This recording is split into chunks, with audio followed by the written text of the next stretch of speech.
A heart changed by God. What does that look like?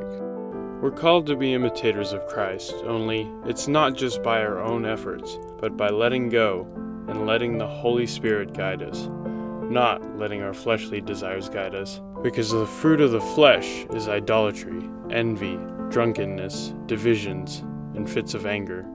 But the fruit of the Spirit is love. It's not the romantic kind. It's what's called agape love, or unconditional love. A love that puts others above ourselves, even the people you don't like. It's a love that we can only receive from love itself.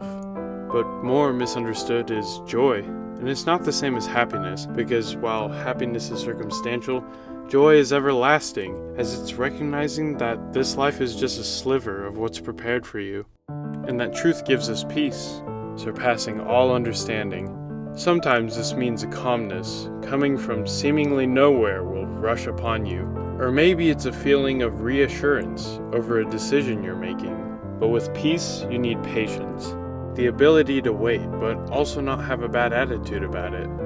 Patiently taking everything one step at a time. Patience is trusting God's timing, even when it doesn't align with your own. But don't lose hope. Your waiting is not in vain. Part of patience is kindness. This fruit is more than just being nice to people. It's doing to others what you want done to you, in any circumstance. Even the smallest things to you may be the biggest things to someone else, and that could really bless them more than you could imagine. Goodness reminds us that apart from God, there is no good thing, but through His works, we can show true goodness. In faithfulness to do any of that, being faithful to a spouse or a job or your family, even if you may not get anything in return. And gentleness comes through to keep us calm. It's choosing to hold your tongue,